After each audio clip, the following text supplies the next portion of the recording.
Hello all, how are you today? Hello Daniel Leach in the chat, hello. I'm fine. Welcome to the Dutch Doctor Who channel. I'm Enigmatic Joker. And we are in the middle of a series called the Personality of the Doctor. And we have done the first Doctor till the ninth Doctor. And today we discuss the 10th Doctor. We all know David Tennant. And we can do it without panel. So we have royalty here in the house. And that is Queen Charlotte. Yes. Hello. Sorry. Sorry about Not again. Queen Charlotte with a cough. Oh, again, not again, not again. It's winter, people in Britain. This is what happens to us. Yes, it is also cold here in the Netherlands. Yeah, but you guys can cope. We can't. Oh, yes, that's right. So hello, PD today? As well. Also in the chat. Hello, PD. Hello. I'm better, considering what I was like last night, considering what I watched last night, but we won't get into that. But no, I'm better today. Okay.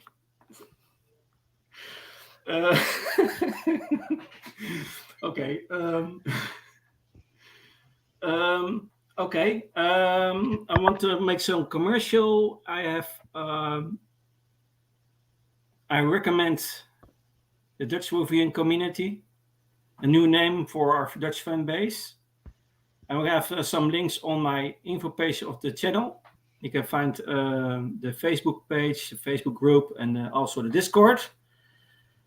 So if you are from the Netherlands, you can join us. We are a growing fan base and want to discuss Doctor Who, enjoy the Doctor Who. We offer all of our favorites, we offer all of our privileges, we offer all of our choices in the Doctor Who franchise. And together we probably can unite. And I have many, in the time I have some UK friends also. And Queen is also one of the friends. So I'm glad you are here to discuss the 10th Doctor. Yeah, we are now in New Who. Last week we talked about the 9th Doctor. Now we are in 10th. And this is a Doctor, probably one of the most favorite Doctors of the new era, I think. Next to Matt Smith. He's sort of modern Tom Baker is how he's seen in this country. Yes, he's called the modern Tom Baker. Yes, indeed. What Classic Who was for Tom Baker, then David Tennant is for New Who. So yes, there's so much to talk about because this character we have in 3 series. So there's much to talk about. Okay? And yes, he had a long run compared to other Doctors. A long run, yeah. And what was your first meeting point? Have you seen the first episode of him, or? Yeah, it was Christmas Invasion because I didn't watch the little in between bit because I wasn't really as much up to date with like being. I was more of just like a casual viewer, not casual, but I wasn't so much looking for stuff online and looking for other things at that point. I just watch it on a Saturday. So I watched the Christmas Invasion. Oh, and had you seen the regeneration of the 9th to 10th Doctor? Oh yes, sorry, yes. But like I said, what was your first thought when you saw that? I can remember thinking, "Oh, he's different," just by the look of him. Just you liked him immediately, or was it still growing? Still, yeah. I remember not loving or hating him after, because like I said, they didn't do a full regeneration scene. Okay. It felt like, compared to other Doctors after him, he literally changed and then said like one line of dialogue. Yeah. And then he was asleep for a good chunk of Christmas Invasion. So I felt like it wasn't until a few episodes into his first series that I really was starting to understand a bit what his Doctor was. Yes, that's right. It was a very different Doctor, but we will discuss it. We have another panelist, another friend of the channel, the company man. is a favorite mod of mine, and you can find him on many streams and channels. It is Pretty Rich. Hello, sorry I'm running a bit late at the moment. Hello. Everything's falling to bits around me and I'm trying to hold it back together. Story of my life, I'm afraid. Story of my life. Trying to get some time off and away from things, everything starts falling to pieces. Anyway. What was your first time when you saw David Tennant? Was it the first live episode or another time? Yep. Very first episode, and I was like, okay. Yep. What was your first impression of this doctor?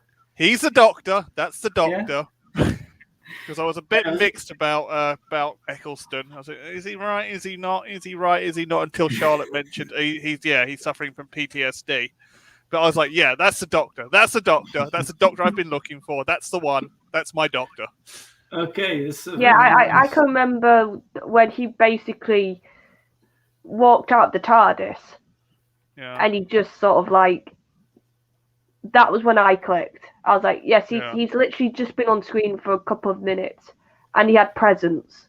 He had, like I said, but it was presence, and you got that sort of power that you were used to with Eccleston, but with a bit of playfulness, which is nice. A bit of youthful sort of vigor and playfulness to go with the serious, which is nice. Like I said, you could definitely feel he came after Eccleston. Yes. But it was almost like when you saw those little bits of cheekiness. But like I said, he also had some pretty, like the line that I love from Christmas Invasion is "No more second chances." Yeah, just not that kind of man anymore. Yeah, you could see that steel, which I think was interesting because you saw that a lot later on in his run. They sort of went a bit fluffy at first, and then the more he sort of got more into the role, the more you saw bits of that serious coming back out. Yeah. Yeah, the whole Time War thing, and I was at Arcadia, I was here, I was at the peak of the war. I saw you get swallowed by the jaws of what was it again? The Nightmare Child. That's the one. The Jaws of the Nightmare Child. That kind of thing. It got really serious. He was serious when he needed to be serious, and light when he needed to be light. Yeah, very good. Okay, we'll kick off. About the personality, we dive. The 10th Doctor was cheerful, charismatic, hyperactive, and enthusiastic, often at inappropriate times, but would become severely serious when the situation called for it. Was what you called? Pretty much. Yeah, very much. Because it was one he can switch quickly in his behavior for that reason. And striving to make new friends everywhere he went, the Doctor tended to keep a massive smile on his face as he found new ways to enjoy his unpredictable journeys through time and space, with the thought of a mundane existence unnerving him. So that's beginning of this Doctor. Can you see that in him? What I mentioned, that hyperactive and enthusiastic. Light-hearted when he needs to be. Mm-hmm. Yeah, and you could also see the sort of the adventurer. That's it. That was very much there. That he didn't like to be tied down for long. He obviously with the row setup, he had domestic traits to his run, but you could really feel like this. Whereas, like I said with Eccleston, he was still in the process of getting over the Time War, and you could still see that anger when it came out. But you could see then he was a lot more comfortable, and he wanted to adventure again fully. I think by the time we got to into David's run. Yeah, he wanted to enjoy again these adventures. Yeah, he wanted to have the fun of having a companion, going out, being the hero. Sort of that. It's like obviously because David, what we've been told is he what was it? What show was it they did with Russell that basically got him the role? Casanova. So you really see that at bits, that he was bringing in that sort of Casanova vibe to his Doctor. Yeah. Works. Oh, it's we come this much later. About Freema. Yeah. That's Daniel, you'll never get over your Freema. I like her as well. I must invite her to this channel, but I don't. Oh, if you did that, Daniel would just like pester you to death to be on the panel. It'd be hilarious. Yeah. I'm doing an interview or something. Yeah, this was, by the way, the first companion of this doctor is Rose, and she had already at the 9th doctor, so she must. But with the 10th doctor, she was a little bit confused and thought what is happening and what doctor is there time. Yeah. But I think everyone was confused. Didn't see the children in need special on that one. Yeah, later released on DVD. That's one of the few mistakes I think Russell did. Yeah. So he was dealing. He was dealing with also with the time war, but a little bit. It's middle bit more from. It was more on the background than the previous Doctor, I think. Yeah, it's starting to move on. I think. But in the Ninth Doctor series, you can see clearly the results in his behavior of the time war, and by this Doctor, you see it more on the background. I think it was a decision, a clear decision made by the showrunner, I think, to do this because it was the showrunner tried to do things on the way. So and it worked out very well, I think, for the fan base also. But because there was a point, the Doctor Who fan base became really enthusiastic about Doctor Who. Yeah, and Ninth Doctor was beginning with that, and I think that Tennant did the job very well after the Ninth Doctor. Yeah, I think the BBC realised they were back onto something when the Brighton exhibition was so popular. Yeah. They were selling loads of tickets. Yeah, and there was good promotion and commercials about this. So and also did Confidential. Yeah, it was a very good move, by the way. It's a very good move, and you can see on the if you have got the DVDs, you can see many extras like Confidentials. They're very enjoyable. Yeah, and I also think like through the Confidentials and the interviews, you could. David's enthusiasm. Yeah. I think that was a big factor. It was infectious, wasn't it? He grew up watching the show. So when you put him on a sofa, you ever had him obviously talking about the episodes in Confidential. Yeah. His excitement, his love, his absolute this is the best job ever sort of vibes. Yeah. I think that translated, and that's why the fandom felt so positive. I think that's my memory of the fandom during the Tennant run. Obviously, that changed a bit near the end, but that always happens with a Doctor. Yeah. But I think that first, like, from series 1 from his first series to about just before the specials, I can't remember a more positive time in the fandom. It was a very positive time, yes. Yeah, it was a good time. Yeah, I first watched the episodes of the 10th Doctor, and then I watched the Confidentials, and then again I watched the episode. You watch the episodes in a very different way when you have seen the Confidentials. Another experience is that. What you said, Charlotte, the enthusiasm of David Tennant, you can see it back in the episodes. Oh yeah, and you could, like I said, it. So I can really highly recommend to see the Confidentials because if you have seen the Confidentials, you look another way to the episodes. You see, you see more of it, and you can enjoy and the depth of it of all the episodes. Yeah, and the Confidentials were brilliant because you got voices that you wouldn't usually hear, whether it was the props department or the stunt coordinator or those because obviously we're used to hearing actors, we're used to hearing showrunners or writers talk, but it was great to see some of the more, I don't say backstage people, but you know what I mean, the people who Behind aren't the scenes. usually the stars talk about, oh, how I made this lovely like alien mask, or how if it was a really complex stunt, you'd get all the stunt people like go through it with you. Daniel says Stan was quirky, playful, more human-like with a dark undercurrents to his personality. I think it's a good analysis.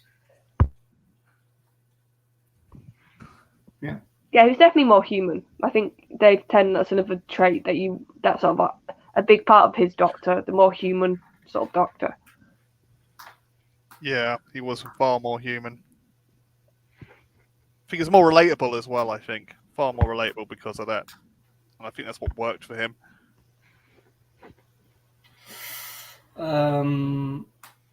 His keen sense of loss led him to empathize with those who had also suffered and feel driven to prevent death and destruction wherever possible, having a hard time accepting failure.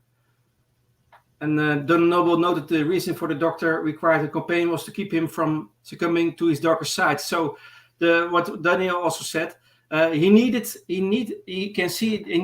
all the time a companion, and when he was alone, you can see the darker side of this Doctor. That's very obvious to see.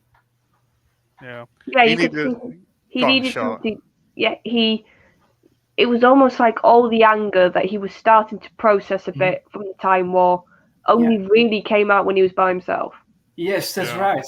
That's what I mean. Yeah, you can clearly see that in the whole. There are moments when he is alone, and you can see then he do some stupid things, but has a big results with devastating results at the end.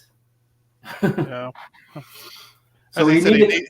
Go on, sorry. I'm interrupting everyone. Why am I interrupting everyone? I never normally like this. I'm not the quiet one. What's up with me tonight? Yes? Sorry, go ahead, Enema. I'm doing it all night. I'm just jumping at the wrong point. Splash. I'm like about 2 seconds behind where I should be. Again, must refresh my page, I think. Yeah, I better focus now. Focus. Mm-hmm. There we go. Yeah. It's good to talk about the previous stuff. Yeah. Well, as Donna Noble said, he turned around and said, because I need a mate. You're not mating with me, Space Boy. Yeah, that's another point. I think it's good to notice. This Doctor had some you can call it romantic feelings for Rose. That was very clear to see. In a smaller way to Martha Jones. But it was one-sided. Yeah, I was going to say he didn't have. Noble was more platonic. Yeah. Yeah, I was going to say with Martha, God love her, it was all her end. There was nothing from the Doctor's end, and she just sort of schoolgirl crush a bit. Yeah. The Doctor was always cold with her until Gridlock. Really cold until the end of Gridlock when he went into the Time War. Then suddenly they became best of friends.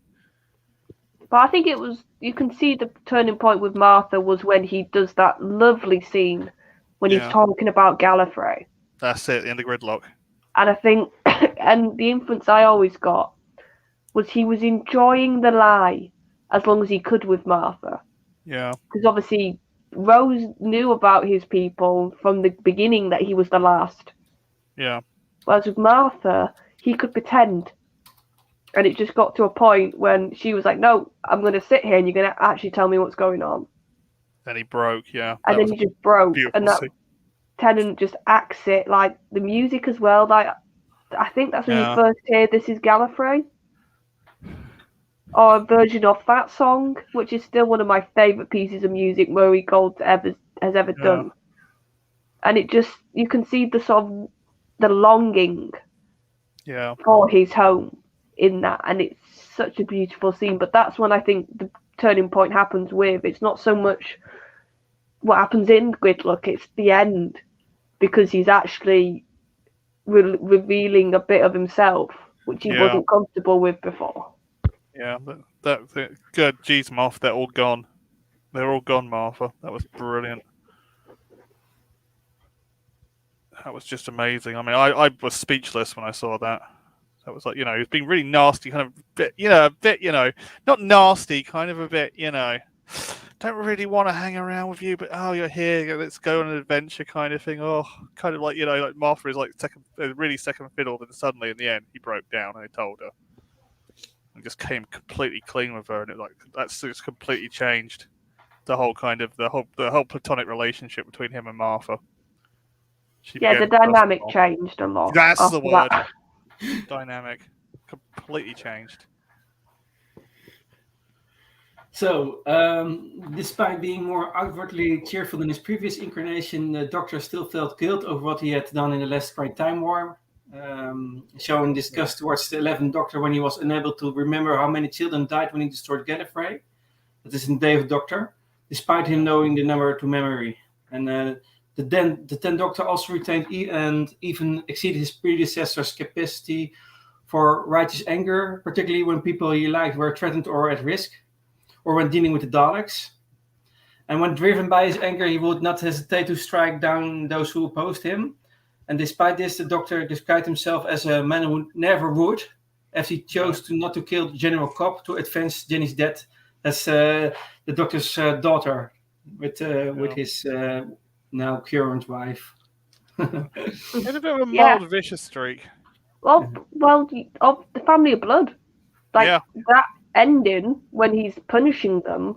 Yeah. And what I love about that scene is the Doctor doesn't say a word, and it's all Harry's actor talking. Yeah. Saying about the fury of a Time Lord. Yes. And those shots with Tennant, that's when you're scared of this Doctor. And that's when you get that feeling of maybe because he's so, like I said, that Casanova on the surface, that sort of cheeky, that sort of charmer, that actually he, in another life, could have been one of the really dark Doctors. Because just in Family of Blood, in other moments as well, you see it. And I think with Family of Blood, it's so interesting because it's not the Daleks for once.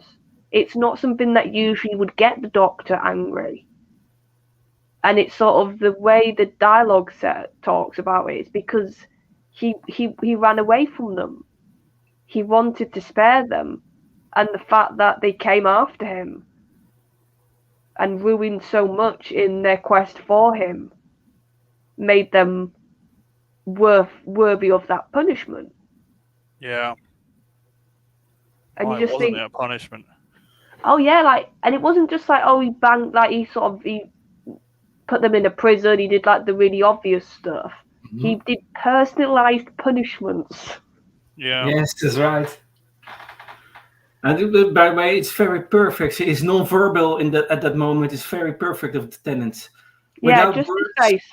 But what you say, without words, you can see the expressions on his face. You can see what he's angry. But by the way, in the first impression of his Doctor is that he isn't that man. But at the times he can switch suddenly to someone darker or someone else. Yeah, and that's when you also understand this sort of old adage of the Master and the Doctor are sort of the same coin but different sides. Yeah. And that phrase of the Doctor in the episode Doctor's Doctor, that he described himself as a man who never would. Yeah. That was a very heavy phrase. Yeah. But the Doctor had a merciful and compassionate nature, and consistently extending an offer of mercy to help even his most dangerous enemies. Yeah. In the evolution of the Daleks, the sound of drums with the Master. But however, when his patience reached its limit or his enemies were duplicities. They received no mercy or second chances. Yeah. So he was a bit ruthless in we call that, or is that the wrong word? I don't know, ruthless. I'm trying to think of what. Not merciful for no mercy or second chances. This doctor. Yeah. You get one chance of this doctor, and then it was finished with you. You take the chance or don't, or you don't. One chance. He had that William Hartnell streak in him when he abrupt and abrupt directive. That's it. One. Yeah. Well, but then I've said that, but do you remember the scene with the headmaster in school reunion when he's by the pool and he says, "I used to have so much mercy." Yes. And that's another electric scene, and you know exactly what he's talking about. Yeah. That the Time War and all the other things he's done have made that ability to forgive and mercy just less and less and less. Yeah. Can you say that this doctor was a figure like all or nothing? Yeah, I say all or nothing's quite a good description, actually. Yeah. Yes, all or nothing. Very good way to describe him. Yeah, all the way or nothing. He also held a forgiving philosophy, even forgiving the master for his crimes against humanity. That was very strong. That act of forgiveness, very ultimate, very, very extreme. I done some really bad things, but this doctor was capable for forgiving the master for his crimes against humanity in the last Time Lords. But I think it was also grounded on the fact that he was the only one with him together, and he didn't want to lose the master also. Yeah, he didn't want to have that last touching point, I think, a little bit. So because in Utopia, when he clicks who it is, he's absolutely petrified. And you can see how even when Jack and Martha say, "No, it's your people, though. That's good. You've always said that you're the only one." And and you can see they're trying to say, "Look, this should be why aren't you happy?" And he's like, "No, because it's my people." And once he clicks, it's the master. You can see he's absolutely. Like, what on earth have I unleashed? And like I said, but by the end, he is literally begging him not to regenerate. Yeah. So I do think it's for all the horrible acts the master has done, I think he's such a familiar part of the Doctor's life now. Mm-hmm. His best enemy, as he knows him. Yeah, it's like it would be an odd life without him. I think, especially even by Tennant's run, I think you get that sense. Yeah. Yeah, we know why she looks amazing, Daniel. You like Martha? I quite like her as well. Platonically, that is. I think she's a great companion. And you wonder, Daniel, why they call you sexist. That's all I'm going to say. Do you wonder? You're cancelling yourself, Daniel. You're cancelling yourself, mate. We're trying to keep you from cancelling yourself, but it's hard work. No, that's my job, PD. Oh, is it? Well, you're doing the most of it, but some of us have to keep an eye on him as well. God, he's going to hit me when he finally meets me. I'm not a bloody kindergarten kid. Smack. Run me bloody over. The 10th Doctor's main personality flaw was his ego, with him always trying to take control of situations he found himself in and feeling it his place to punish those who committed horrific acts. For example, in the Christmas Invasion, the first one, and occasionally he stated himself to be at a higher authority than he actually was, and believed himself to often be the smartest being in the room. And when introduced to Louis XV, the Doctor introduced himself as Lord of Time in an attempt to outrank the King of France. So there's so much ego in this Doctor in some way. He would sometimes use his name as a threat. Yeah, the coming storm. Yeah. Well, yeah, not like think about the library, Silence in the Library 2-parter. He literally just says, "I'm the Doctor, look me up." Yeah. Or some sort of version of that. I can't quite remember the line off my heart. Yeah. So this doctor was more from I'm the doctor, so in a way of a sort of ego, high ego. Master of the Time Lords, the coming storm. Yeah. Yeah, he sort of enjoyed his fame almost at times, this doctor. Yeah. Yeah, and it went so far in extreme that his ego was also that he did a decision about the episode that was with the one. The Waters of Mars. Yeah, Waters of Mars. Time Lord Victorious. Yeah, that his ego was then it was a hard lesson for him. His ego was then standing in the way, and he realized he had done some bad things. It was a turning point for him.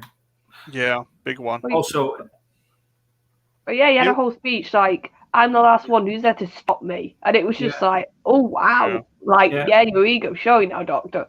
Yes, I mean that was also turning point. That was the moment when he was fugitive, because he it was time for him to regenerate, and it was also without companion. Yes, he was without companion in that moment. Yeah, that's what was. So he was a darker side of him, and also his ego was more you can see more his ego, and that went so far that he changed history in Waters of Mars. Yeah. Yes, that's what you see his ego in the beginning of the end of time when he turns around with the TARDIS doors, and it's like got inside a screwdriver like a car remote, and he treats it like a personal Ferrari. Yeah, get a little out of hand.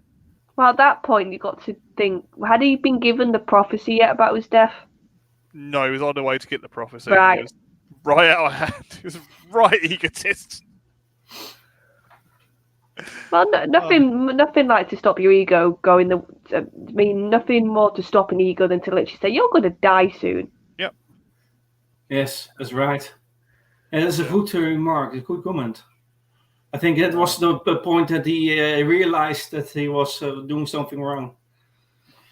Yeah. And what he was called back for. Well, it was almost a bit like the old Icarus myth of going too close to the sun, wasn't it? Yeah, it certainly was. And there was a girl that was actually in the last moments of his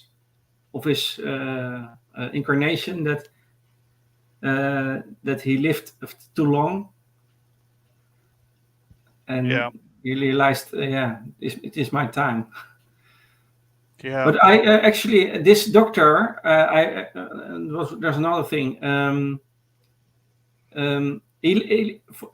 I looked for it in the sources, but I think he was the doctor with the shortest lifespan. Yeah, but I never quite understand that. I've heard this, that even though he had the most series for the new run, he's actually got the shortest lifespan. I've heard that somewhere before. Yeah, I heard it somewhere. It was really he was a long-serving doctor, but it was I think though, I suppose if you got to think though, think about Matt and Peter after him. They all had like a plot contrivance of being in prison for hundreds of years, or do you know, like there was stuff going on that the run, whereas Tennant's run didn't have any of that. It very much felt like that you were watching Adventure to Adventure, and that was the amount of time almost for this doctor as you were watching him. Mm-hmm. Yeah. Well, as I said, like with Matt, obviously you had the universe resetting as well during his run. You had him being in prison multiple times. Yeah. And then with Peter's run, you had the whole confession dial stuff. Yeah. Yeah, that is also good to. Daniel says, remember, he also appeared in Sarah Jane Adventure episodes, The Wedding of Sarah Jane Smith. That was a good move also from showrunner RTD. Yeah. To do them in a spin-off, Sarah Jane Adventure spin-off of Doctor Who.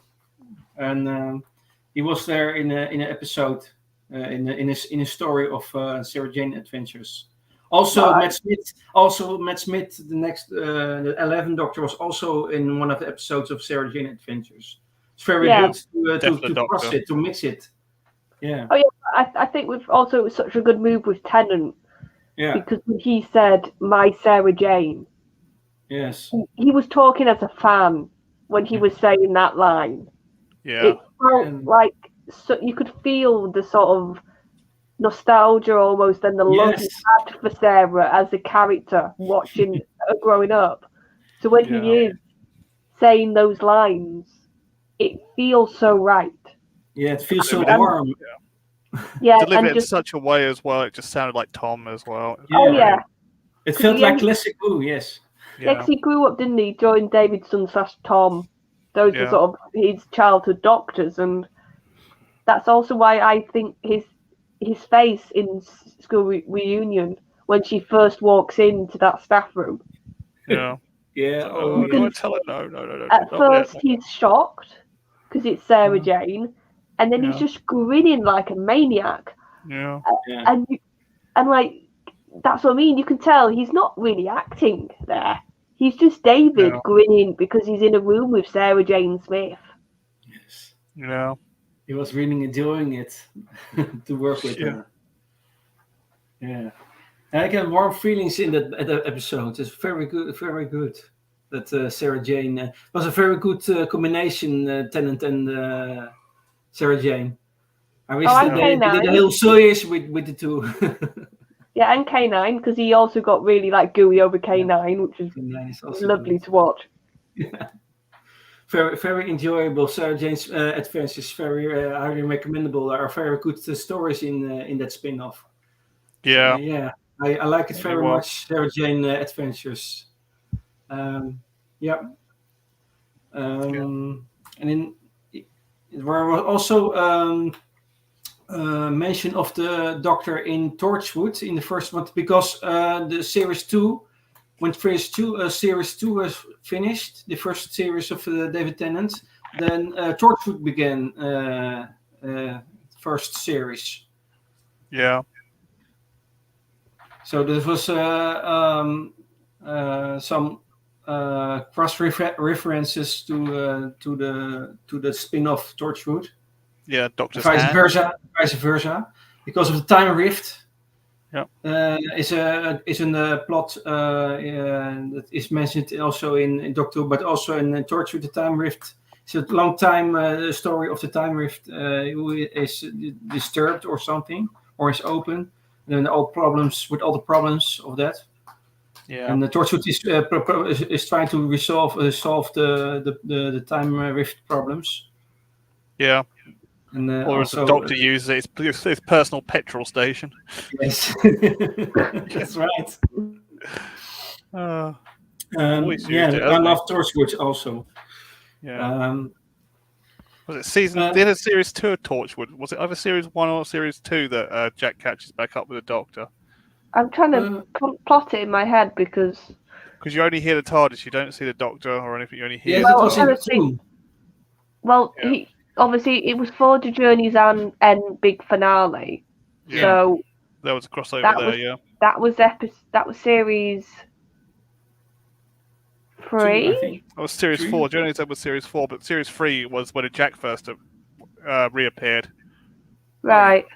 Yeah. That's right. I can't remember. It was the end of series 1 of Torchwood or the end of series 2 where. I can remember, but the end of series 1 was him basically dying and coming back to life. Yeah. So it won't be the end of series 1. Series 2, won't it? Yeah. Yeah. Yeah. That's it. Yeah. Series 2 of Torchwood. The end of that was the Jack running off the TARDIS. Yes, it was for a time he was gone at Torchwood when I joined the Doctor, and then he came back to Torchwood again.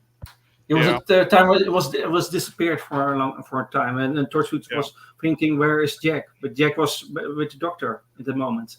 Yeah. Yes, that was him, and then when he came back in series 3 again, and I think it was that. Yeah. Yeah. Series 4, the end of series 4. Yeah, yes, that's it. Yes, that's it. Yeah. The Dalek episode, Dalek 2-parter. But that was a very good period of Doctor Who. It was very that was a brilliant period of Doctor brilliant. Who. So very rich, That was very that was rich golden age. in the golden age. I think Yeah, much to enjoy, and much to talk about. Yeah, good for everybody. Yeah, it was just that age. It was just perfect. Russell was just on a winner. He was burning. Russell was burning out, but he was on a winner. Yeah. That's probably why he's coming back. So, fingers crossed, everyone. Fingers crossed, everyone. We have another golden age. Golden age with confidentials. And, confidentials back and. BBC 3 is now back, so you never know. Yeah. Oh yeah. Is BBC 3 back?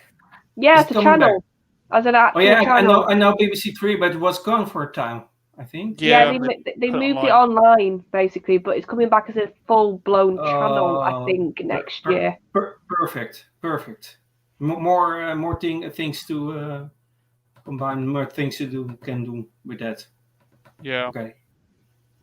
But because it was on BBC 3, I think, in that time. Yeah, so they've not said anything, but I would not be surprised in the slightest. Even if it's just like a big documentary behind the scenes things for the 60th. And was Sarah Jane Adventures also on BBC 3? Or? No, that was CBBC. CBBC, we're another children's channel, I think. Yeah, basically the children's version of BBC. Okay, and is that still existing, or? Oh yeah, CBBC is still going. Oh, okay. Still going, yeah. Still going strong. Perfect. Okay, we can go on. It was also something of a hypocrite, calling Colin Mace undiplomatic for calling the Sontarans trolls, only to begin antagonizing them himself mere seconds afterwards, claiming he would not allow Strackman's Lux Pride to cause lives while refusing to sign Lux's contract for the same reason in Sirens of the Reverie, and being offended when Malcolm Taylor hung up on him, despite him previously doing the same to Malcolm in Planet of the Dead. Malcolm. Yeah. Some hypocritism. Yeah, he sometimes was a bit like that, wasn't he? Yeah. Let his ego get to him a little bit. After being forced to wipe Donna Noble's memories of her travels with him, the Doctor was driven into a deep state of depression during his end, and exiled himself away from the idea of picking up any more companions in the next Doctor. He kind of did that with Martha, didn't he? He didn't really want another companion because he was still pining over Rose. Yeah. He had these little periods. Mm-hmm. And he was even refusing Lady Christina de Souza's request to travel with him. Yeah. It was in that period of time in the specials. He was a little bit depressed in the specials, I think. Yeah, definitely. I think he knew deep down she was a bit too much like him. Yeah. Bit too much of a thrill seeker, and I think he knew having her and him would not be a good combination. No, they do things they shouldn't do. Yeah, basically. She'd take him probably to the dark side. Yeah. But then again, Christina was a character who was originally supposed to be Sylvester McCoy's next companion, but it was all cancelled when Ace went off to join the Time Lords. Oh, right. Yeah. That was what the character came from. I don't know if the name was still the same, but she was supposed to be a safecracker and a member of the Gentry. Okay, that was... her name was Christina, actress, Michelle Ryan, I think. Yeah. Oh yeah, she was really famous at that time as well. She was like on everything. Yes, I think it was nice to have her more and more episodes, but for the more dark side, for the time of dark side of the Doctor, not the whole series, but a few episodes. It was I think. If you think about it, she was basically Catwoman. Yeah. Yeah. Like just a Doctor Who version of Catwoman. So. Yeah. Used to go around robbing from the aristocracy, and she was aristocracy. It was supposed to be aristocracy herself. I don't know if the original character was supposed to be aristocracy or not. Zoe from she spoke like she would do. She spoke very posh, didn't she? She had an air about her. Yes, I remember the Sylvester McCoy when she was originally supposed to be the Sylvester McCoy character. I don't know if she's supposed to be aristocracy or just a safecracker. I'm not too sure. But it's in the Lost Adventures from it's in the books, I think. Not the Target, but the Virgin New Adventures books. If anyone wants to go in there and look that up. Yeah. So the prophecy of his demise by a psychic. Oh yeah. No, it's by Ood, wasn't it? By like the head of the Ood or whatever he was called. Mm-hmm. Yeah, played by Brian Cox. Not the professor, the other one, the actor. But he came further into an emotional breakdown then. Yeah. And that caused him to snap and try to alter a fixed point in time. Adelaide Brooke, that was the name. That's for the destruction of Bowie Base 1 in Waters of Mars. I never got why he dropped them back on Earth, though. I thought, why didn't he just drop them somewhere else? Just show them there's a bigger universe and drop them on New Earth. Because I think he thought that was a kindness. Yeah. To sort of get them back home. Yeah. I thought it'd be kind to put them on New Earth in the future, but that's just me. No, like I said, I always read that as he wanted to save them, and then he's like, look, I'm going to make you safe. I think, because I do think beneath all the ego-ness of that decision, it was the Doctor's typical want to save people. Yeah. It just, he allowed that to get too much to do with his own self-importance instead of just thinking what's best for these people. Yeah. And that's basically what she turned around and said to him, like, no, I knew I was meant to die there, so you've actually done me more harm by giving me this extra life, which I know I'm not supposed to have. Yeah. That's why she took her own life in the end. Yeah, because she wanted to make it right, basically. Yeah. Reset time, do the right thing. Yes. Yeah.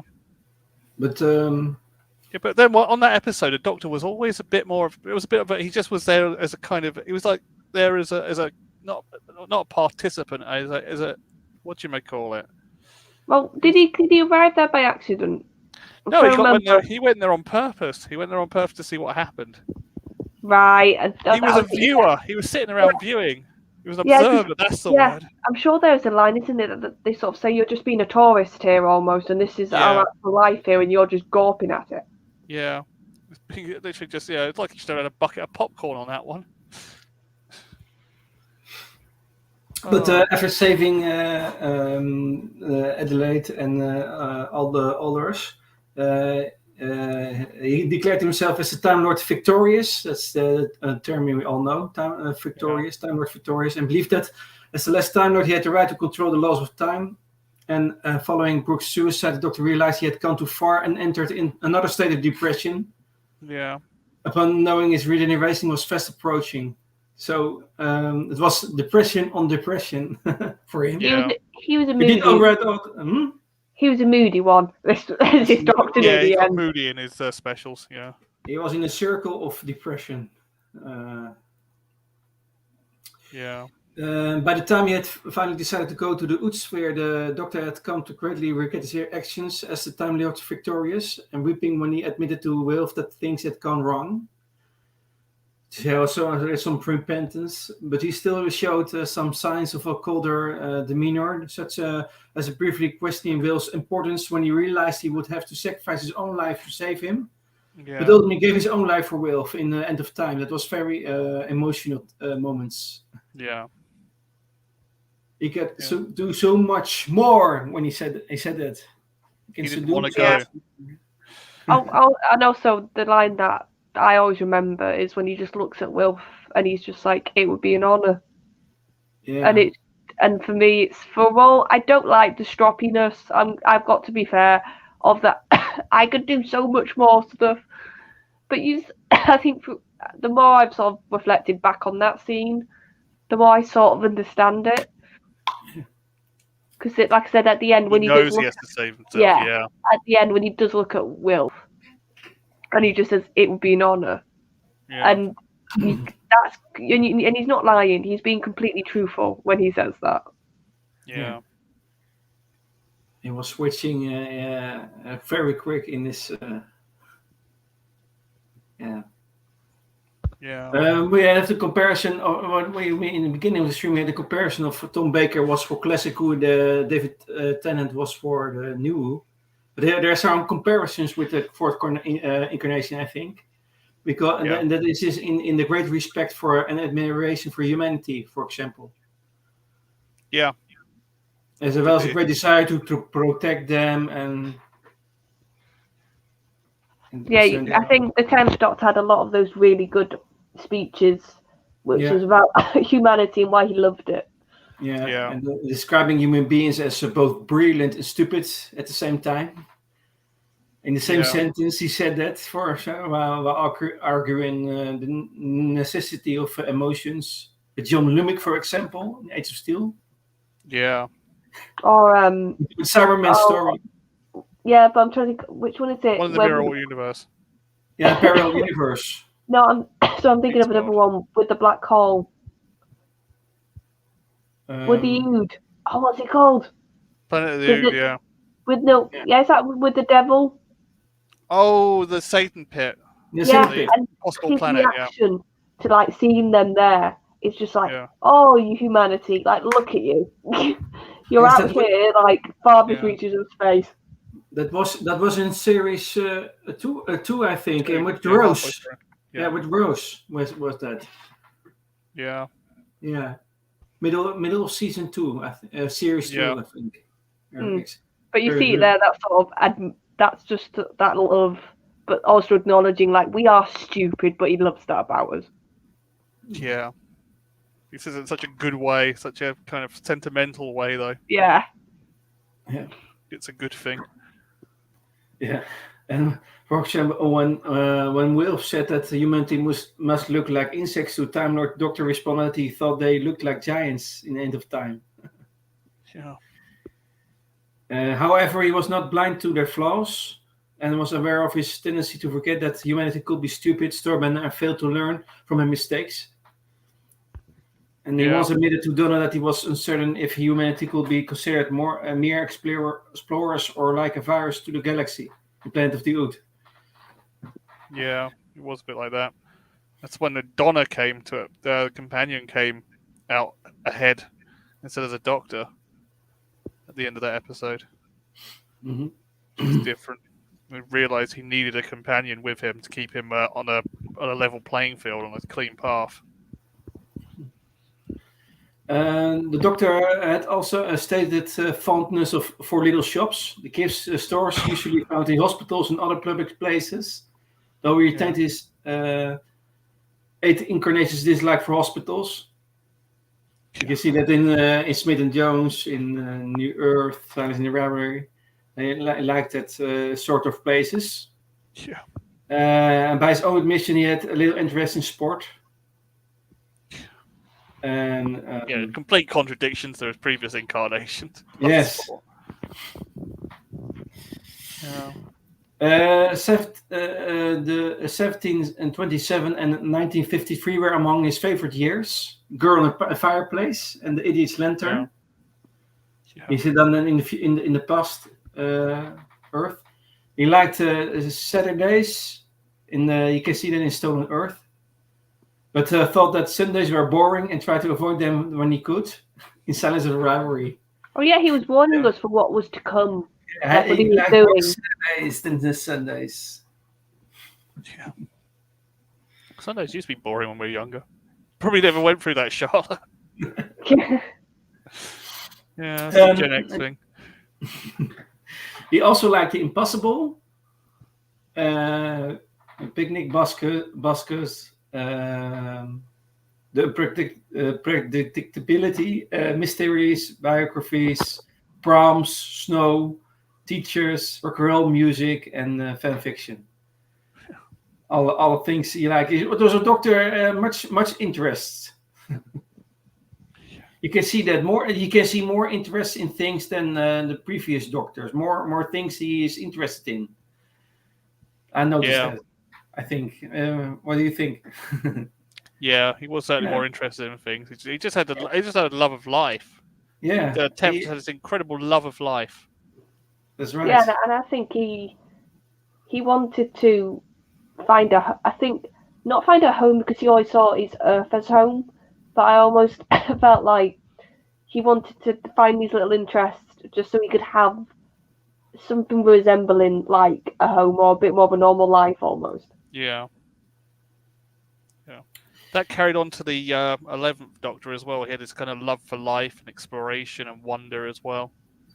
I think that was a good thing. Yeah, well, with Matt though, it was a bit more like childlike, wasn't it? Whereas with Ken, it wasn't really childlike. It was more just knowing there was more out there and just wanting to see it. That's it. Classic explorer, wasn't he? A classic Magellan kind of wonder of exploration. Oh, Daniel is asked, have you listened to Out of Time? One Joker, but Big Finish audio with 10 and 4? No, I don't. I haven't listened to it. It's really good. Okay, I shall write it down. Add it to the list. Yeah, the recommendations list is long, so. Welcome to being friends with Daniel. What?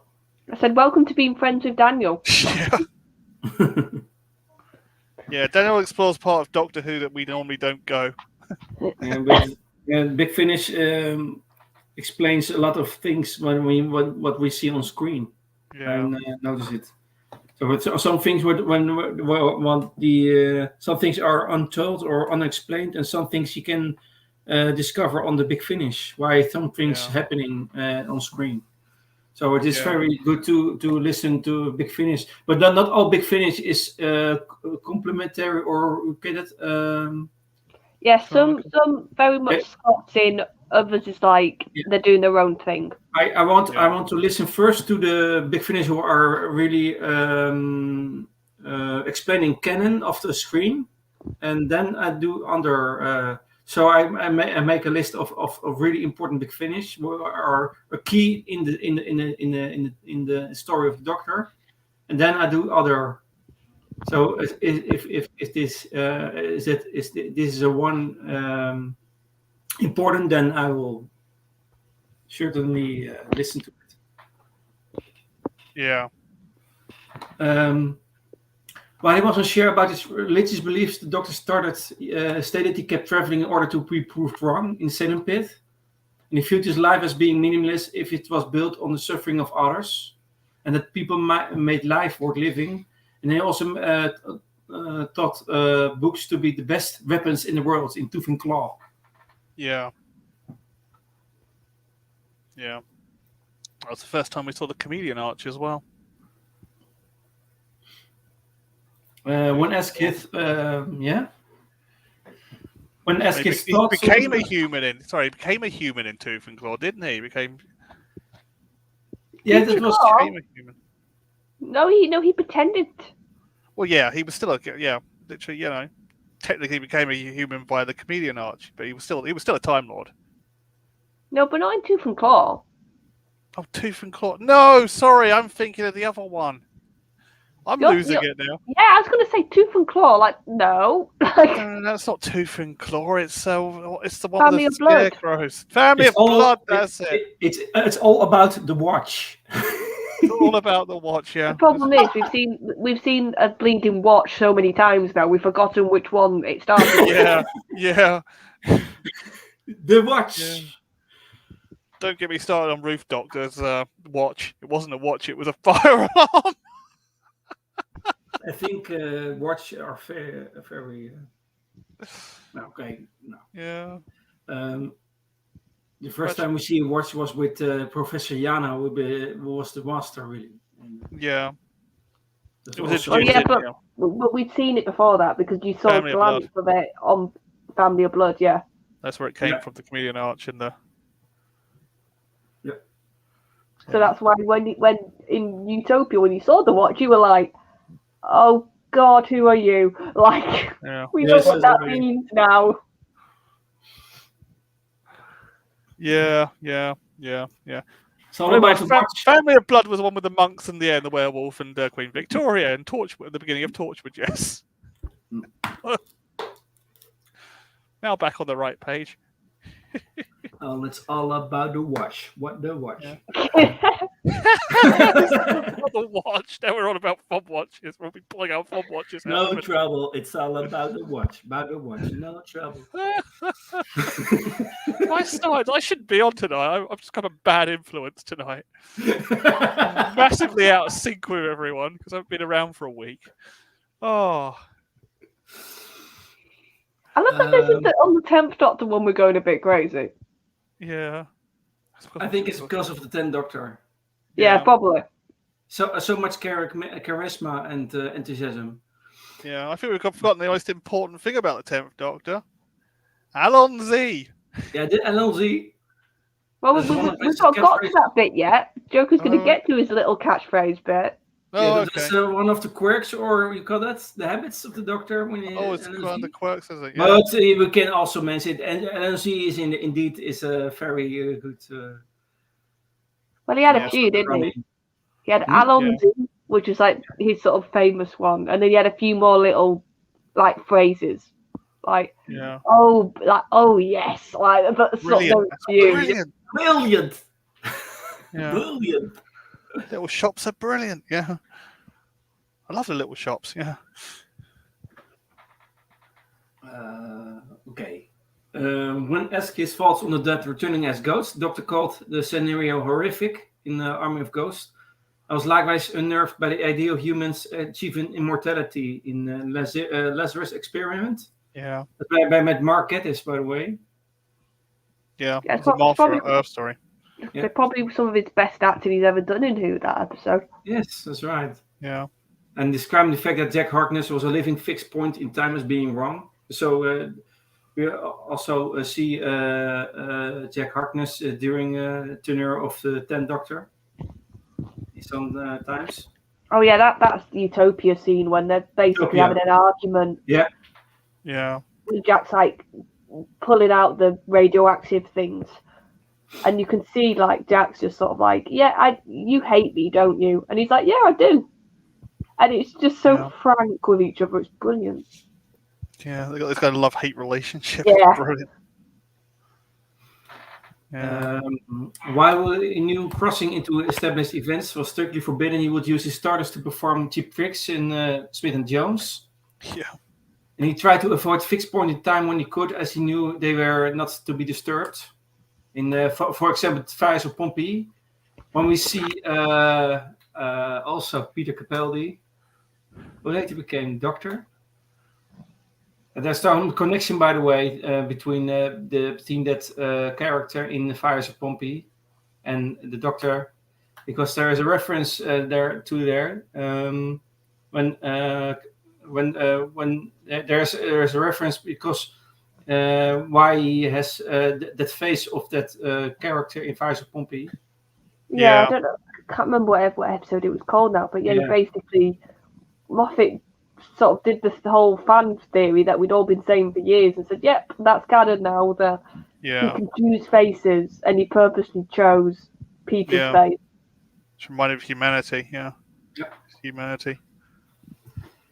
So the 10th Doctor always attempted to solve a situation without violence. In The Sound of Drums, in Doctor's Daughter, he would always want to solve things without. And we have also, by the way, that's a good one. There's also animation of the 10th Doctor, Dreamland, for example. Oh yeah. And that is also with, I think, Martha or. Yes, with Martha, isn't it? No, Dreamland was the one the girl was his wife. But she was playing a different character. Yeah. With Georgia Moffat. Georgia Moffat was in Dreamland as the main character. I think another like. You're thinking of the Infinite Quest. Yeah, Infinite Quest, yes, that was it, Martin. Infinite Quest with that bird. Squawk, yeah. Yeah. That's the one. Very nice one. Yeah. Don't do that. Yeah. That's the first time. That's when I get into that animation style that they've been using for everything else. Yeah, but all that also, in that animation of Dreamland for Infinite Quest, you can hear the enthusiasm of Tennant. Yeah, you can feel the same, exactly the same enthusiasm as a real live TV episode. Yeah. So the same feeling you have. Yeah. You can sense the enthusiasm and the passion to do that work. Yeah, and Tennant, just whenever he does the Doctor in anything, even now, he's not aged his voice. It's amazing. He just sounds exactly like he did back in whatever 2000, whatever it was when he was in the role. Like, obviously he looks older now, but as soon as you just hear the voice, it's like you've gone back in time. Yeah, he just never ages as a character. It's the amazing thing about David Tennant and his acting ability. He just never ages. It also, Unit. The 10th Doctor always attempts to solve a situation without violence, and which strengthens his working relationship with Unit, with him being against their military methods. So he was not so. The relationship with Unit was not so very good, or you can say that was not working for him. Was not so. Yeah. Yeah, you can tell in this because it's some Tarvin thingy episodes, aren't they? That he has that nostalgia a little bit, and he has that affection because of what he did with the Brig and obviously working for them as the third. But I think he's seen what they've become in his absence, and he doesn't like that. No. He's seen them become a lot more military, a lot less willing to think about. It's like the way the Unit's portrayed in those stories always comes across to me like they've lost their ability to think beyond shooting almost. They've just become shoot first, ask questions later. Sort of army, and he doesn't like that. Yeah. Gone back to what they used to be. Yeah. And he only really gives them the time of day because of Martha. Yeah. Yeah, because Martha is going to is joining Unit in some time in the story. No, she was working for Unit. How do you say, PD, the Sontaran experiment or whatever it's called? Poison Sky. That Sky. one. Yeah. It's one of our own strategy, yeah. And later she was by Torchwood also. Yeah. Short time. Yeah, she went over to Torchwood briefly in series 2 of Torchwood. Martha's there for a few episodes on detachment from Unit. Yeah.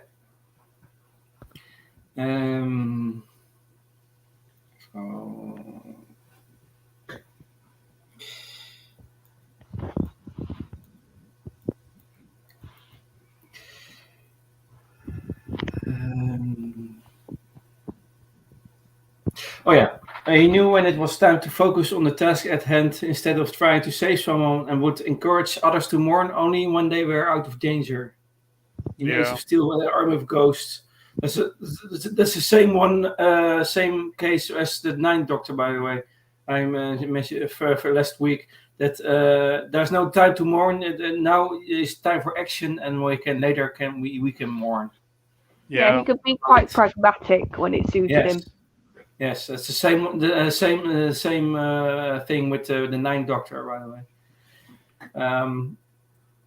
And it was focused on the big picture instead of focusing on minor problems. For example, in the Runaway Brides, and like I said, little patience for those who try to deny the situation around them, Ismin Jones, and those who would bully those weaker than them in Voice of Damned. Yeah, Voice of Damned with what is it called? The actress and singer. Kylie Minogue. Yeah, Kylie Minogue. Is by the way one of the is in the top 10 list of Tennant's episodes. Voice of Damned. But it's for some people. For some people, is it for what Christmas specials? It's not the most popular, but there are some. I think it's one of the for it though. Yeah, I want a BAFTA. He's brilliant in it. I think it was just a little bit too much pomp. If that makes sense, too much ceremony, action adventure. Like because it has literally got like action movie vibes to a good chunk of that. Yeah, it's based on a Poseidon adventure, isn't it? Really? Yeah. In the Time of a Doctor, it's a special. I think a special. Time of the Doctor. Day of the Doctor. I was gonna say Time is Matt's special, so it'd be Day of the Doctor. Day. Yeah. And but according to the 11th Doctor, the 10th Doctor had vanity issues. Yeah, that's why he regenerated into himself. Okay, the romantic, the 10th Doctor engaged in romantic situations far more frequently than his other incarnations. In Day of the Doctor, falling in love with Rose Tyler. Yeah. But however, he found himself unable to explicitly describe these feelings. You can see that on screen. And struggling with saying certain things aloud. Yeah. And in the end, it was the Meter Crisis 10th Doctor that revealed the Doctor's feelings for her. And he also developed a romantic relationship with Madame de Pompadour, The Girl in the Fireplace. I really like that episode, The Girl in the Fireplace. Oh yeah, because you couldn't see when he gets the letter how that heartbroken he is. So yeah, you can see there was something there. Yeah, and that scene with that he's riding on the horse, so breaking the glass when they're riding the horse. Yeah. Yeah, very funny, very funny. He liked that horse. Yeah. Yeah, but that's another thing. Like he didn't know. For all intents and purposes, he could have been stuck there. Yeah. So he was literally sacrificing himself. Yeah. And now you came to Martha Jones for Daniel. Others who wanted to engage him romantically included Martha Jones. Well, you can't really became blame romantically her. involved with its human identity, but viewed the Doctor himself as merely a lookalike of him. Yeah. You couldn't really blame her. Like she did. Yeah. Like I said, I'll say this as the female. This good-looking bloke literally grabs you and kisses you, like properly on the lips, and he like saves the day. Like you're gonna get a little bit like schoolgirl crush, aren't you? Yeah. Well, we were also at Astrid Beth in The Voice of Damned. Claire Pope in The Partners of Crime. River Song. Yes, there's also not River Song. We didn't talk about her. Oh no, we didn't talk about River Song first. Yeah, River Song is also a main character in his during his tenure. I think the problem is when it comes to River and Tennant. Yeah. It was the end of her story, and he was very much clueless for a good chunk, and she knew a lot more than him. Yeah. And she was just sort of a mystery, I think, at that point to him. She wasn't really anything more. Yeah, she was an enigma. Yeah, like, how do you know my name? Like, you could see that as soon as she whispered, that's what I think it was anyway, or that was the implication. You could see he was utterly gobsmacked. He was just like, how on earth do you know that? Yeah. Yeah. So, the River Song story is also interesting because indeed in Silence of Reverie we see the last moments of River Song, because they are going in another direction with time. Yeah, she's going backwards. He's going forwards. Yeah. Yes, it's very interesting. It began with RTD and Moffat worked it out further. With some unlogic things, but the whole story was when they meet, they always look in an opposite direction. So, but I think it was such a clever. Yeah, it was just such a clever idea of Moffat, like one of these brilliant ideas he had, where it's like, if you think about it, in a time travel show, you wouldn't meet people in the right order. And it's silly that up until that point, pretty much every recurring character did meet the Doctor in the right order. Sort of the Master, it was always at the current spot when that master met that doctor. It was never a future master meeting a past doctor or anything like that. I think they say that for Big Finish. Oh yeah, but it was like Moffat was just, and that's such a simple thing now to think. God, yeah, that makes sense. But the fact that Moffat could think of that and obviously made a whole character of River around that concept. Yeah, that's a great idea. Yeah. So best. The 10th Doctor was particularly fond of his 5th incarnation, Peter Davison. Oh yeah. We have a mini-sode by special. Time Crash. Yeah. Time Crash. The one just before Voyage of the Dam. That's when it happened. Yeah. Before the beginning of Voyage of the Dam.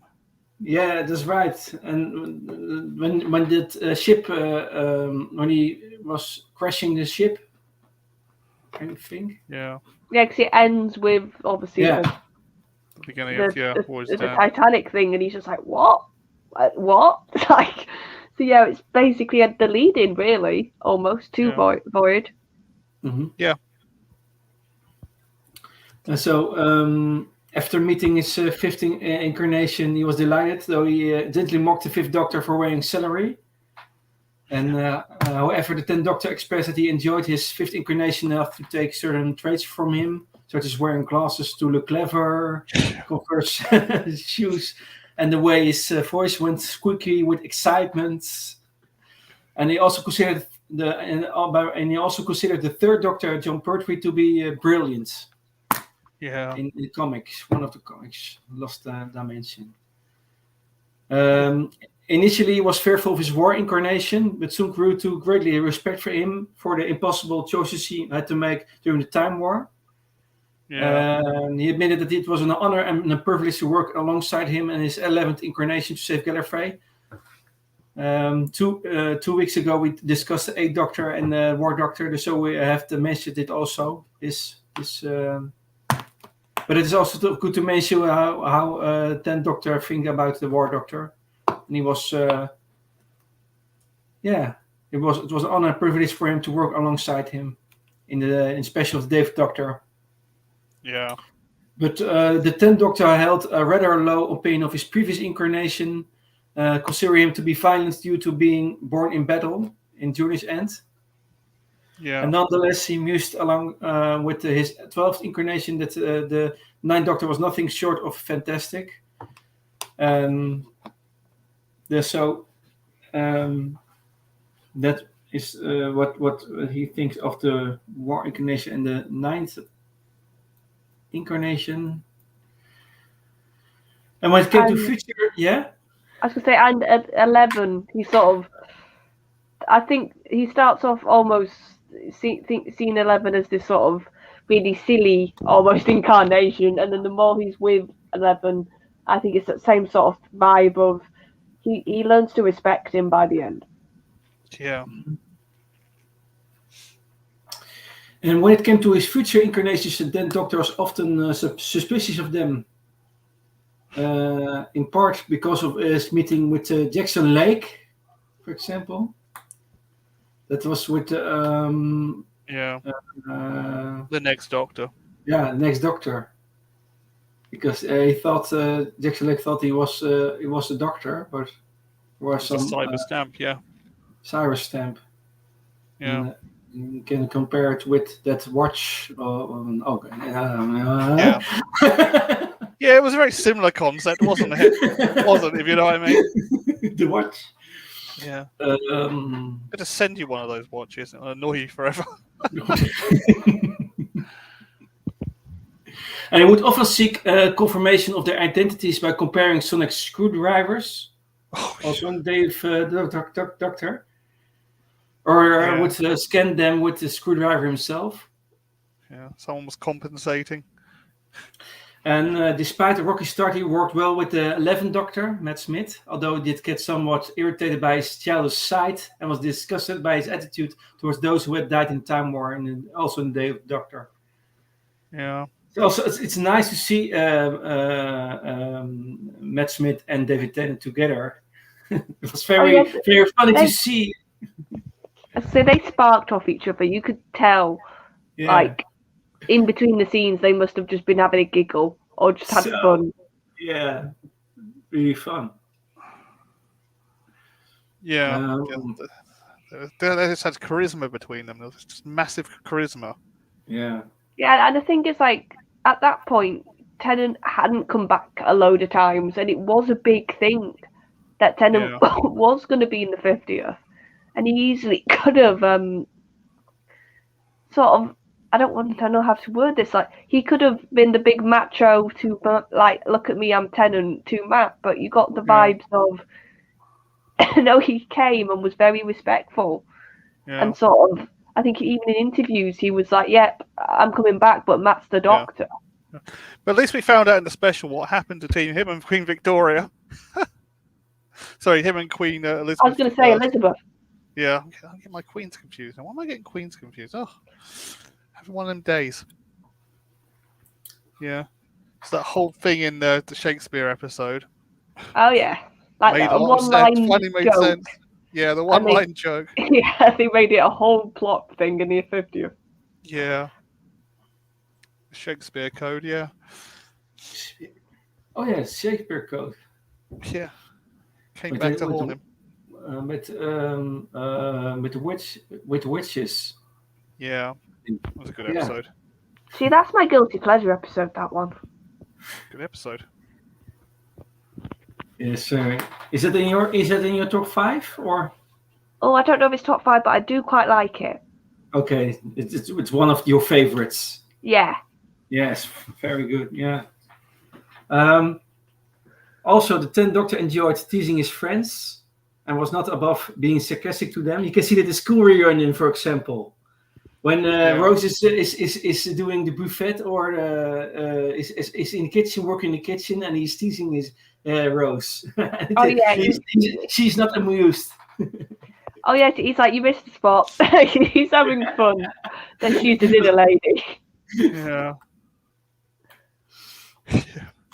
I must think of that. When Rose meets Elizabeth in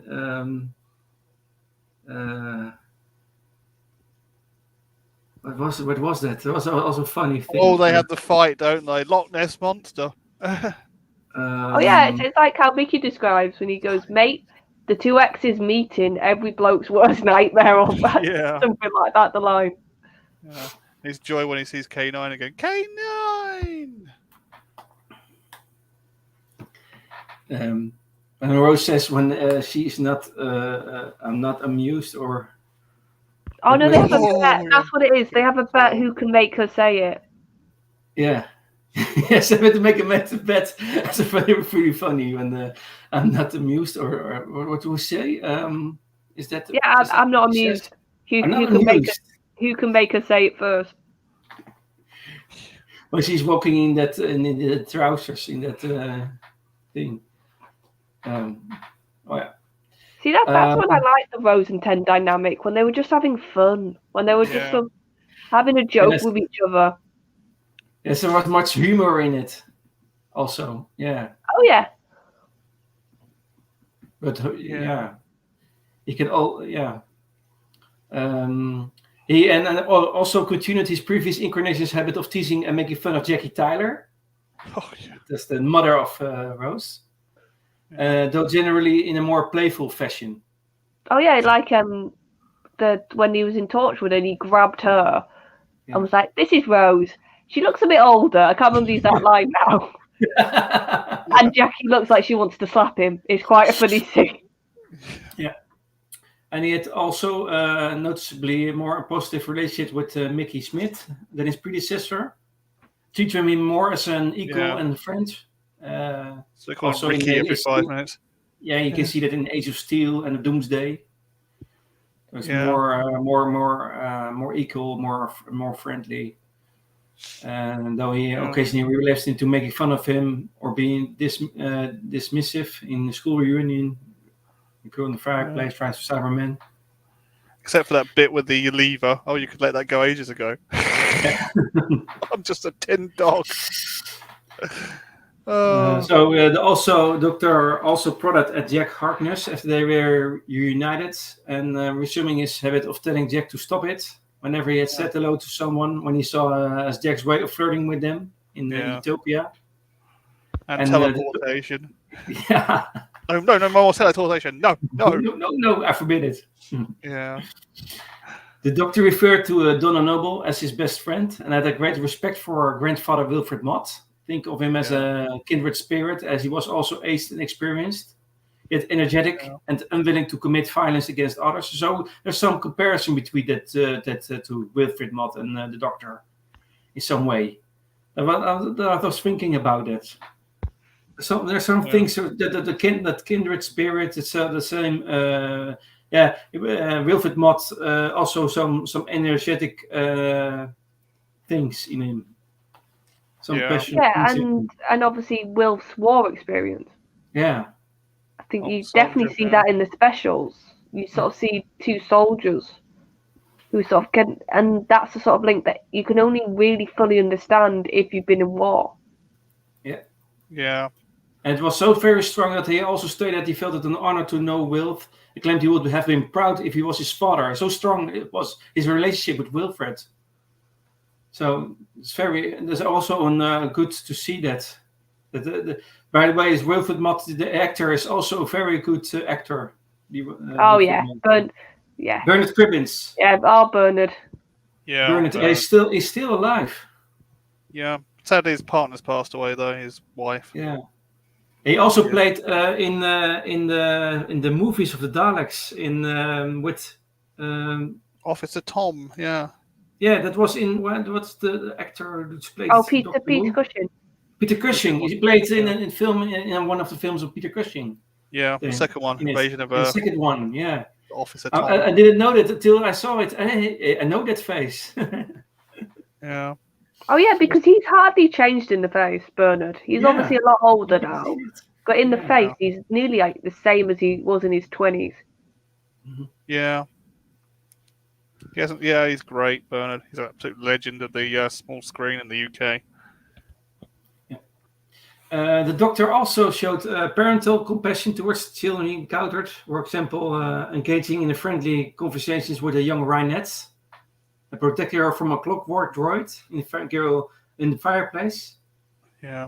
And also giving Tim Latimer's fob watch as a memento of their adventure together in Family of Blood. And complimenting the Bannerman Road Gang in Sarah Jane Smith adventures when they did task well and came up with good ideas while they were under his care during his encounter with the Trickster. That's an enemy of you can see also in the Sarah Jane Smith adventures. I think that came from Russell understanding that the Doctor is a special role to children. Yeah, and that he needs to connect with children, and he wanted this Doctor, to almost be the ambassador for that connection. Yeah, that he thought the show just naturally had and should always have. Yeah, very good like that, Tennant. And also he showed compassion towards the young adipose in the Partners of Crime. Yeah. So he did some things with children. That is also strong of this Doctor, that he was very good working together with children. Yeah. So much to talk about. So more things. And there's 1.5 hours. We have talked, and there was much more to talk about. Okay, we will see. We will see. The 10th Doctor retained the hatred for the Daleks displayed in the previous incarnations, involved the Daleks in Manhattan. Yeah. Believing them incapable of changing their minds about killing all the life was unlike them in evolution of the Daleks. However, his approach to them was to be dismissive rather than out angry. For example, Doomsday. And playfully denied the cult of Skara's request to open the Genesis Ark and mocking their retreat into the Void Ship to escape the Time War as cowardly. Yeah. The Void Ship. Oh. Void ship, yeah. Okay. I was thinking, suddenly I have a revelation, but the void ship, something we saw recently. I'm trying to find talking about. Like, yeah, in Survivors of the Flux, we have a void ship. Yeah, it's like the whole Flux is on the void ship. Though. How did they do? Yeah. Hey, that's the reason why we see Daleks for the series final of Series 13, because the Daleks are involved in the thing, I think. Yeah. Well, no, they're going to be for the special. Not going to be the finale. We know what Chibnall's like. They're always for the New Year's special, aren't they, the Daleks? He does write the Daleks well, though, I must say. Regardless, he could still consider them a greater threat to humanity than the Cybermen, and reluctantly admire their attempts to think above and beyond the Emperor himself. Yeah. Emperor. In particular, he grew to admire Dalek Sec when he became a Dalek-human hybrid. Yeah. Going as far as to call him the cleverest Dalek ever after he tried to find redemption for the Daleks. And he also attempted to empathize with Dalek Khan after he committed a genocide against the Dalek-human hybrid race, daring to offer his help towards Khan, citing how they were both the less of their respective people. You can see that in the evolution of the Daleks. Yeah. He did offer Khan that. He just said he'd help him. Yeah. The cult of Skaro. Yeah, the last member of the cult of Skaro. We all know what happened to Dalek Khan. So we also see Davros in this in one of the stories of this Doctor. Yeah, the last one. Stolen Earth and Journey Stolen Earth.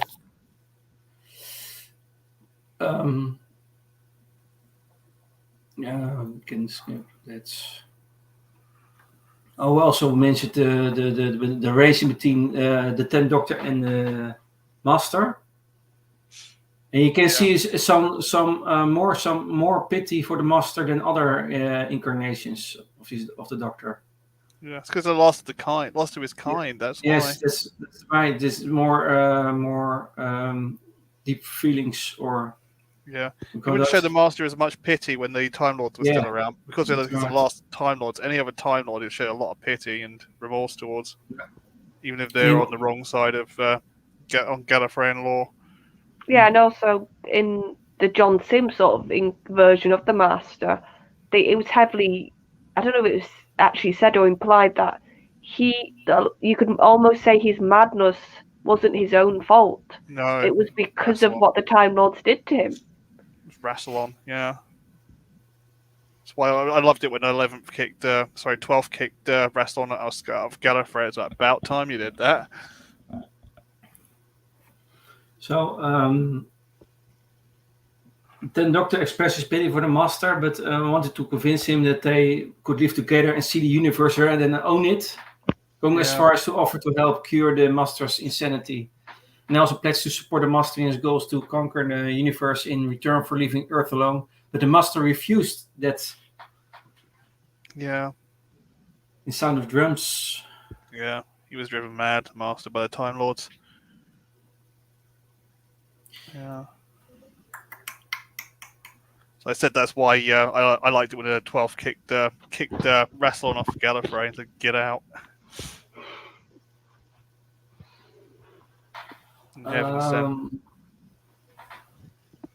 The oncoming storm.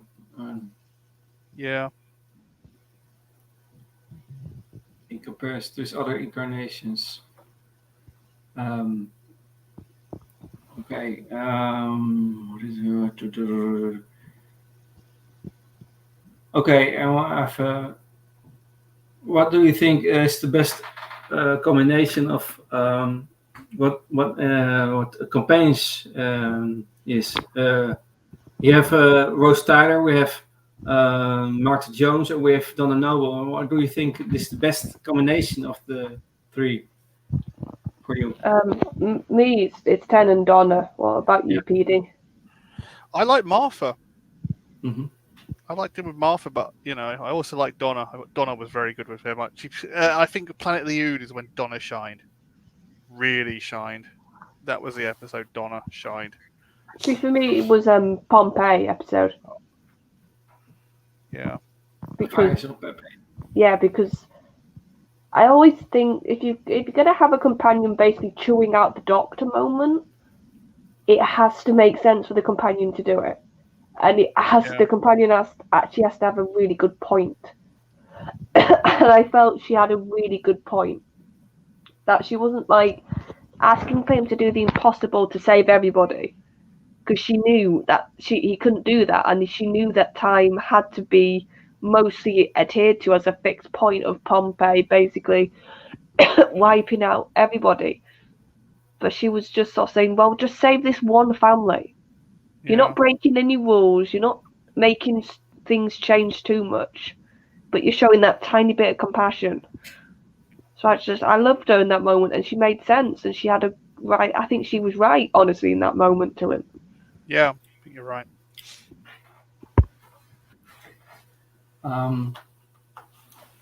Having experienced a similar process as John Smith, John became fearful of his inevitable regeneration, going so far as to prevent the process by channeling the excess energy of his regeneration into his severed hand after being shot by a Dalek. Yeah. He commented that regeneration was not a rebirth but the death of himself. And we also see then when we think that he is regenerating into someone else, he regenerates in himself again. It's also creating the Metacrisis Doctor. Yeah, the Metacrisis Doctor, notable because he was in regeneration. He regenerates in. You can. That's the one. There's one accounting. You can say that's a next incarnation, but it is also himself again. Yeah. I always thought the Metacrisis Doctor was going to be the hybrid in the end, but it turned out it was someone completely different. I think Stephen didn't even know himself who the hybrid was until literally the last episode. Yeah. I know, it's weird, that one. It's like, is it a shield or is it Clara? Is it a shield or is it the Metacrisis Doctor? Or the Doctor and Clara. I know that's also a theory. Yeah. Oh, so many theories about that one, but I think that's for a couple of weeks' time. Yeah. Oh. And he became emotionally distressed when Ut Sigma heralded his demise in order of Mars. And there's always, I think, there's always a Ut involved when there are important things. Well, with this Doctor, yeah. With Ut. They keep things in, yeah. How Ud. Still, every time there is a Ut when things are changing. Yeah. Oh, yeah. Okay.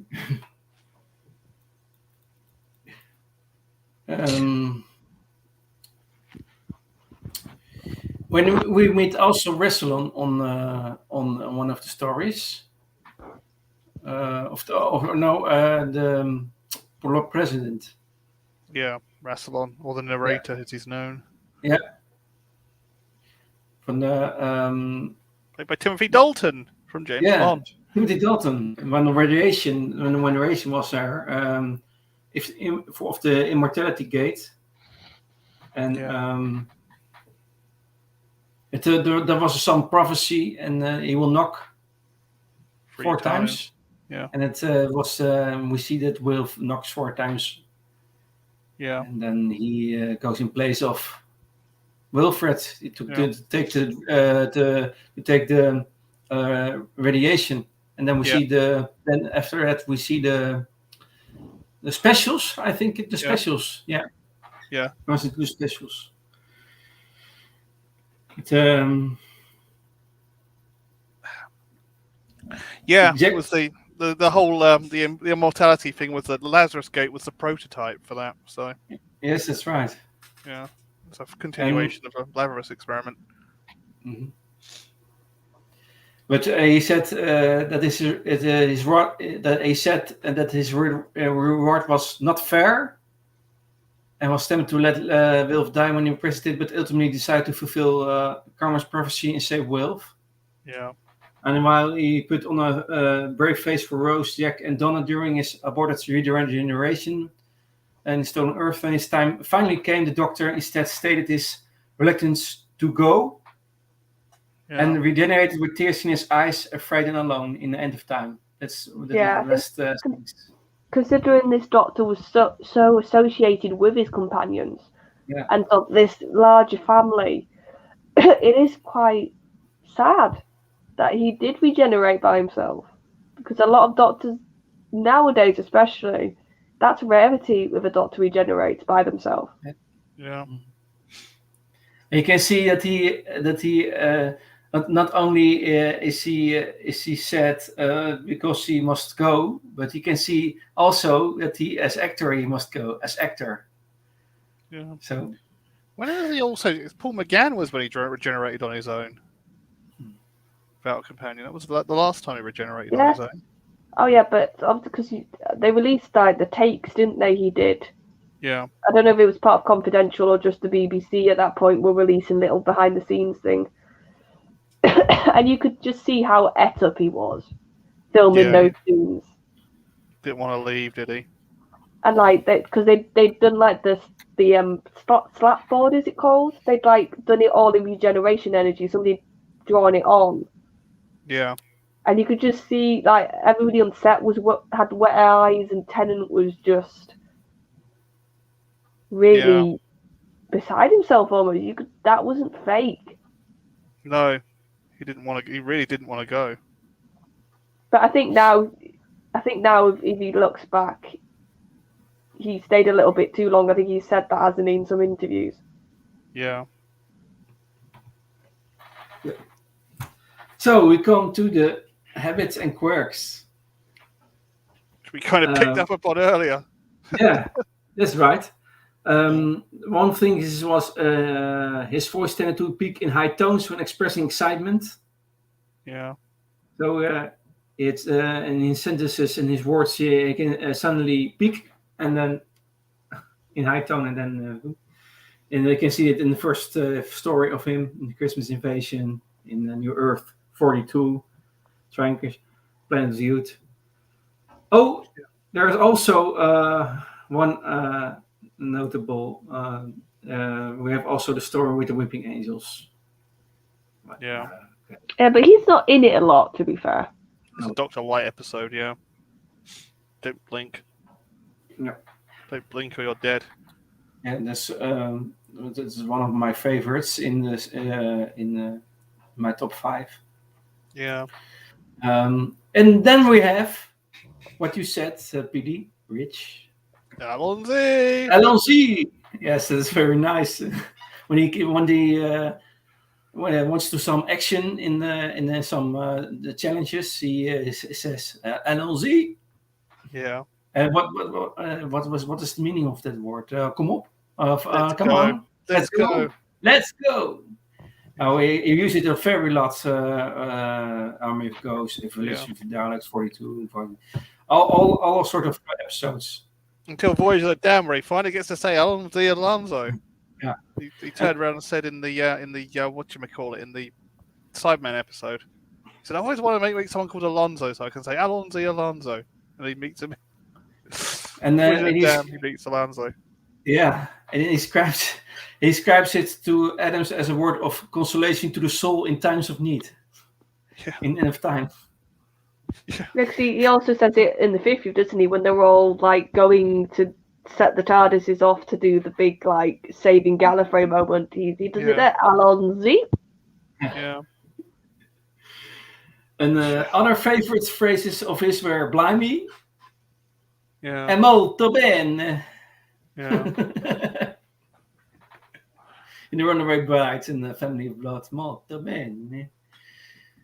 And while attempting to explain something, he would often interrupt himself with, "Well," and you see him think, "Well." And further, he had Tennant noises. There's no other word for it. Well. He was in a sentence, and then he interrupts himself with "well." Yeah. Further elaborate what it was, what he was talking about. You see that in many stories. So The doctor often remarked that exotic technology or life was beautiful or brilliant. Yeah. It was generally brilliant. Brilliant. So, enthralled by such discovery, sometimes to the extent that he placed himself, his companions, and bystanders in danger, in Tooth and Claw, for example. Yeah. And like his seventh incarnation, beautiful. Yeah, beautiful. That was another one. Beautiful. Beautiful. You're so beautiful. You're so beautiful. You're brilliant. Yeah. Yeah. A philanthropist. Yeah. Yeah. Like his seventh incarnation, Sylvester McCoy, he would insist he was always all right, even when all evidence pointed to the contrary. In Girl in the Fireplace, Force of the Dead. Yeah. And an apologetic incarnation, then Doctor also made use of the phrase, "I'm sorry, I'm so sorry." Yeah, so now when certain other doctors use it, I want to slap them in the face. Yeah. Yeah. And another favorite exclamation of his was, "Oh, yes!" Yeah. As he would say, moments of gleeful realization. Yeah. When angered or disturbed greatly, or simply as a response to something. Yeah. And when he was faced with an occurrence that dumbfounded him, the doctor would repeatedly say, "What? What? No." And Ruki increasingly astonished with each repetition.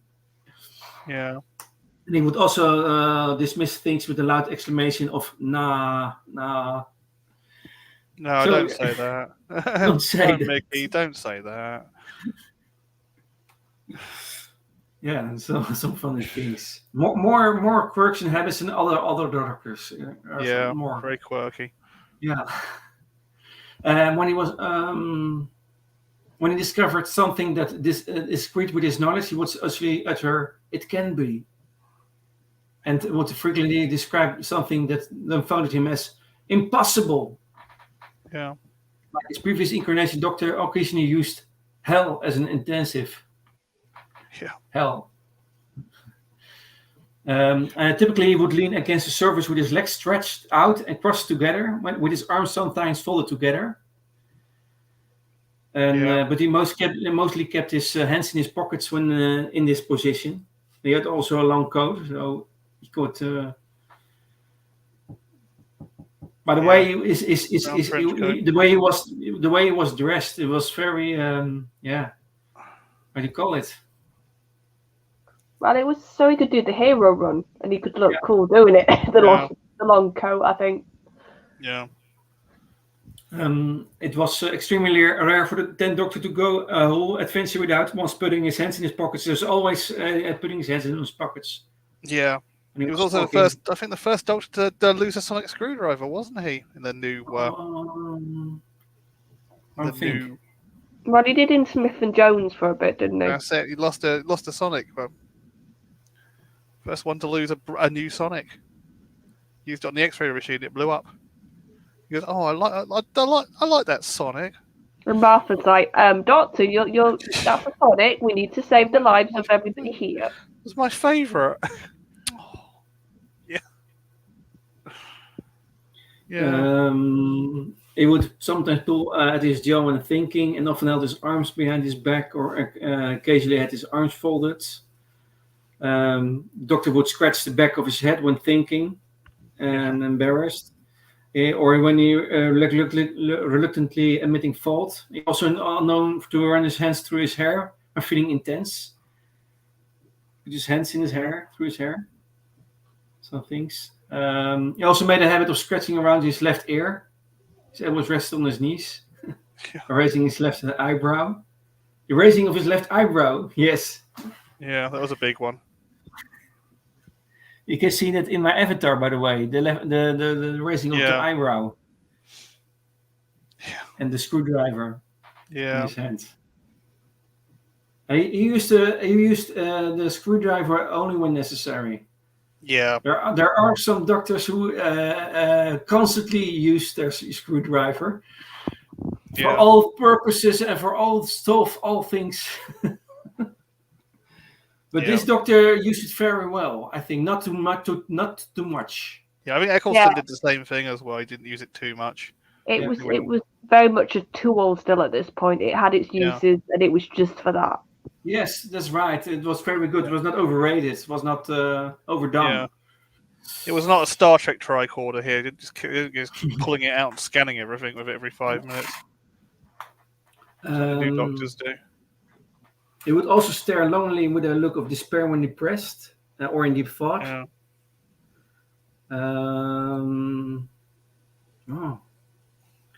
Also was the 10th Doctor was a foodie, often taking the time to snack on food and drink during his adventures. Yeah.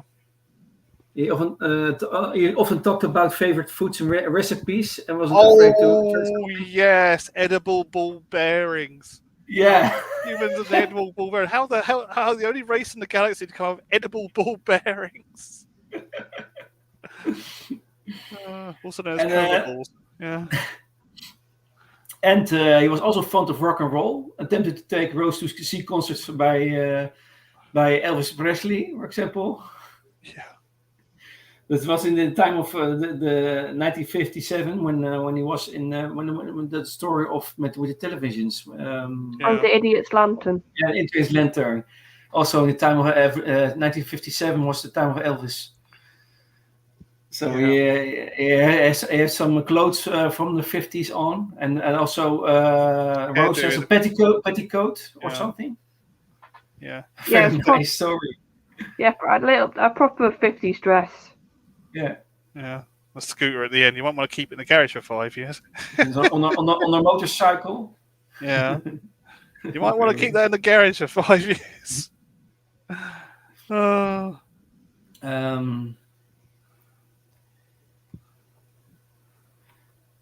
Okay.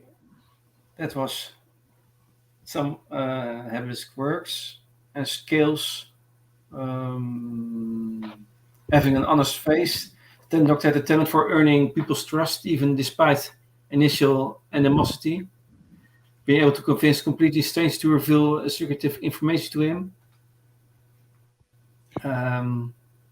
Some would even come to his defense when others thought he was a threat or a nuisance to the public. When the informers should damage it. Unlike his previous incarnation, he had a gift for exerting authority. With even the most resistant of individuals eventually submitting to his way of thinking. In Idiot's Lantern, Army of Ghosts, or Sky. Poison Sky is one with the Sun Tyrants, I think. Poison Sky. Yeah. However, when struggling to solve the issue at hand, people will dismiss his perceived authority as egotistical, and they would actively turn against him. In Midnight, for example. Midnight is a strange episode, but like his previous incarnation, 10th Doctor was exceptionally intelligent, being able to figure out solutions to problems even when they were created by an equally intelligent opponent. But mostly improvised his strategies, using the justification that he did so brilliantly. And he often did mathematical calculations in his head very quickly, making estimates and waiting for those around him to respond, and then giving a very exact answer. For example, a tooth and claw on Doomsday. He was very quick in solving a mathematical problem. And he could recount his steps accurately from memory alone. You can see it in Dreamland. Yeah. And even worked out the force that the pull on...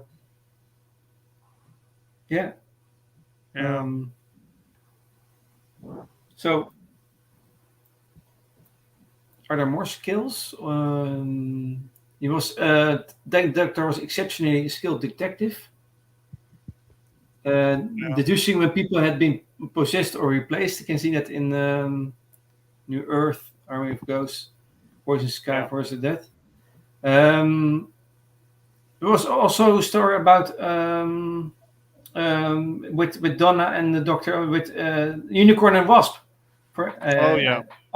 He basically did play detective in that. Christy, John Smith from Scotland Yard, It was the first time I was really figuring out who the one was who killed the people. I wasn't suspecting that it was the priest or something. Oh yeah, he was the vicar. Yeah, the vicar. Yes, the vicar was the one. Was the Vesper form? Yeah. Yeah, that was the alien form of. Vesper form. Sort Yeah. like a bee. Hey, where are the bees? Yeah, that was another one.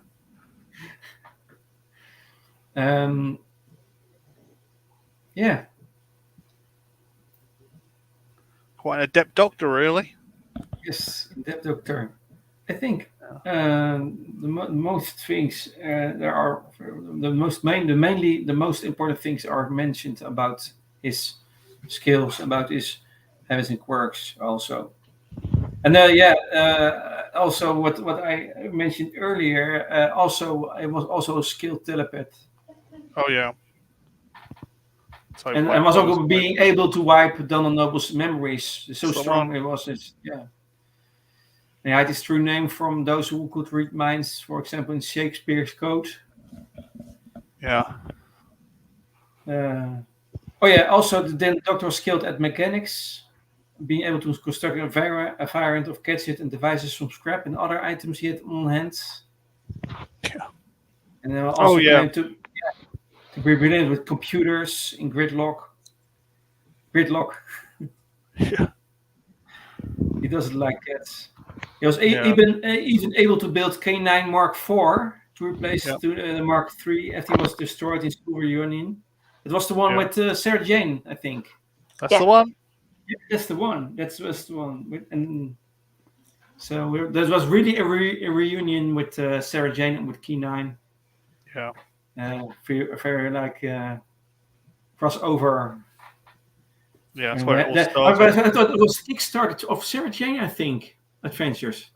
Wasn't it? They got the idea from there, but it was a couple of years until they went forward with it. Went forward, and then they created Sarah Jane Adventures, I think. Yeah, they created it after Series 2 of Torchwood, I think. Yes, that's right. But because it tasted more like more. It was tasting more. Yeah. Also, he affirmed he could perform medical procedures himself. The 10 Doctor was a skilled medic, meant to cure the patients of their diseases on New Earth, and also performed surgery on Laszlo in the Daleks of Manhattan. Yeah. So he was a little bit medic. Yeah. And he was a bit of a biochemist, wasn't he, more than a medic? But yeah, he could mix stuff together. He could have a bit of a play, couldn't he, when he needed to, when it came to medicine. So he found out about the Daleks, trying to track the Daleks were on Earth in the first place. He also possessed a heightened sense of smell, when he used to tell which time period it was by smelling the air. Yeah, he was sniffing or sensing smell, and he could say this is 1957 or this is 1873 or something. Yeah, by smelling the air. Or he just randomly licked something. Yeah, or track down the master. He could smell the master very strongly. Yeah. And he could determine the properties of an object by taste, and was said to have accurate hearing. And also, he was a skilled organist in the Lazarus experiment. Yeah. He was a man of many talents, wasn't he, the 10th Doctor? Yeah, very. And he could also pilot the TARDIS like a standard spaceship, rather than simply dematerializing it on several occasions. For example, in the Satan Pit, you can see that. Yeah. And he was able to lock the coordinates of the TARDIS with a sonic screwdriver, so that it could only travel between two places in time and space. Yeah. Turned his screwdriver into a car alarm, keychain kind of car alarm in the end. And when told by River Song that he would one day be able to command the TARDIS to open with snap of his fingers. Yeah. And there are many talents, very many talents. But uncounted. Okay. I think that's very good. The appearance, we have talk about it. It was very. He can talk about something. He was tall, slim frame, and by finely boned hands and face, thick brown hair, pale skin, and scattered with freckles and large dark brown eyes. That's my of his description of him. He's a little bit skinny. There's also Donna says that he's a little bit skinny. Oh yeah, when she has the coat on. And you see himself. He was seeing himself as a handsome bloke in a tight suit, with amazing hair. Yeah. He had some vanity issues. Yeah, he had a lot of them. Okay. I've listed the top 5 from Tennant, and I don't know if you have some favorite episodes to mention, or I shall mention my top 5. Number 5 is for me Christmas Invasion, followed by the Unicorn and the Wesp on number 4. And number 3 is a 2-parter Human Nature and the Family of Blood. Number 2 is Blink, and you can try to. What's my number 1? Do you think? Journey's End. Oh. Yes, the 2-parter Zone Earth and Journey's End. That's my favorite number 1. For a long time was Blink my favorite number 1, but last time I rewatched this series, and it was Stone Earth Journeys, and because of so many characters in it, so many reunions, so many companions, and also Sarah Jane is therein. So I thought it was so enjoyable, so much things happening at the same time, but it was enjoyable, and it was very, very good written. All the characters. So, what's your favorite, Charlotte? One of your favorites. See, Blink, I like for Angels, but I don't like it as a Tennant episode because he's hardly in it. And I agree with PD. I quite like Girl in the Fireplace. Yeah. I like the sort of weirdly. I like the dourness of it near the end. Because I think the Doctor has to have some losses now and again. He can't always win.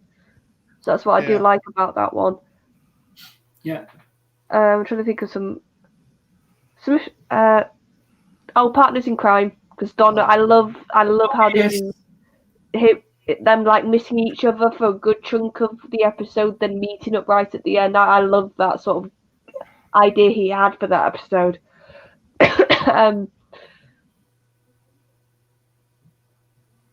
trying to think of some ones you haven't mentioned. That's what I'm trying to go through now, because I like Shakespeare Code. That's a guilty pleasure. Voice of the Damned, is that a good one? I think that's my number 2 favorite. Of the Dave the Doctor? Yeah, see, I don't know where to class Dave the Doctor, because it's like both him and Matt, they're equally in it. Exactly, yeah. School Reunion. It's a good episode, yeah. Oh yeah, that's because that was my first introduction to a lot of classic elements as well. And also Army of Ghosts and Doomsday. See, I don't rate that as much as other people. Maybe because I wasn't as much into the whole love stuff with him and Rose, so it didn't feel so impactful. And also one of the most words episodes is Midnight, I think. See, that's the problem. I'm thinking now, and there's loads I could say. So that's Noel's favourite Midnight, isn't it? Oh yeah, he adores Midnight. Loves Midnight, yeah. Yeah, so those are. So I'll throw some of the ones I did out there, the ones you didn't mention, because there was a lot. Yeah, there's so much. Yeah. Yeah. PD, yours? Stolen Earth and Journey's End has got to be my favourite. Then I think it's Voyage of the Damned. Then it's Planet of the Ood, and then it's just pick 2 of the best episodes from it because I like most of Tennant's innings. Yeah. And I don't know the next one. There was so much to enjoy in that time. So there's it's hard to make a top 10 list because when I think of one, I think the other is also good. Yeah, that's the problem. I think it's going to be I think it's going to be the final the Torchwood 2-parter and the Sidemen 2-parter as well. So that's Army of Steel, Age of Steel, and the other one. Yeah. just so many good episodes. He's just done so many good episodes. Matt's like that, a bit like that as well. Very high quality. It was a golden era. It was the golden age, yeah. Yeah. Even if you didn't like it, it was still possible. You know, it's. Yeah. Just that era. Go on, my friend. It was a very big challenge for Matt Smith to continue, but he did very well. But we discussed Doomsday and the Part in a Way. So it just came to me, and the Age of Steel, and yeah. He was just such a good Doctor. He had such a good innings. He had some really good writing, because I think it was when Russell was at his absolute best. Yeah, and you can see that David Tennant really did his homework with the Doctor. He was also when he was a child, he was already a fan of Doctor Who. Yeah, that's what I mean. It wasn't really homework. He just had to, I think, a lot just go back to his childhood in his head a lot. Yeah. Yeah, and he was inspired by all the other Doctors, but he made a Doctor himself, a character from himself. I think it was really himself when he played it. He laid himself in it, his own character in it. His own expressive, his own energy, his own. He made himself his own, the Doctor, and it is very good. You can see that is very important for a future Doctor that the actor is. Is one who knows the history of the Doctor, who knows who the Doctor is, what the basic character traits of the Doctor are, what the heritage of the is, and what the fans want to see in the Doctor. That's very important. That he can see all the whole context of all the 58 years of history of the Doctor. That he takes, or he or she takes the context of the Doctor. Yeah. As I said, he was an absolutely brilliant Doctor. I mean, Matt was just as good. I'm not knocking Matt at all, but I think Matt was just as good. Yeah, that was what I said. It was a big challenge to continue, but he did. Matt Smith did the job very well. But we discussed that. But because the 11th Doctor is Matt Smith. Yeah. So. At the end of the day, things have to move on. Things have to change. That's the whole point of Doctor Who, or else it would have just been stagnant. Yeah, and RTD did the 9th Doctor and the 10th Doctor in series 1 to 4. Yeah. Series 1 and 2 to 4, and the specials, I think, and then was Stephen Moffat and Matt Smith. That's it. That's the new showrunner and the new Doctor. Yeah. Yeah.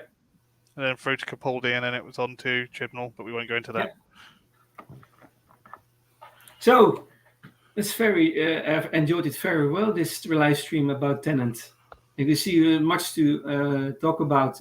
I think you can do 10 live streams about this Doctor, I think. Oh, yeah. Yeah, you can do a lot. Forever. Yeah, I can see it on the time. There's not much more. We can delve more into each relation with every companion, because, we discussed in summary Rose and Martha and Donna, but there's much more to talk about with every companion. But it's not for 2 hours. Yeah. No, it's maybe one another time we do that more. Yeah. How long did you go on for Tom Baker? Was it 4 hours on Tom Baker? Also 2 hours, I think. Oh, we only did 2 on Tom. Wow, you must have really had to condense that. But it was also difficult. Because there's much to talk about. You can also do 10 live streams of Tom Baker. Yeah. And also, because it's what did you said? What Tom Baker is in Classic Who, David Tennant in New Who. Some things. Yeah. Yeah. But I want to thank you all. And thank you, Queen Charlotte, and I want to thank you, Peter Rich. No worries. Thank you for having me. I really enjoyed this live stream, and I want to thank Daniel also for his comments. Thank you, Daniel. Keep the chat safe, yeah. Yes. And okay, next time we will discuss the 11th Doctor, Matt Smith. And for now, have a nice week and keep yourself safe. Bye-bye. Bye. Bye. Everybody. Okay.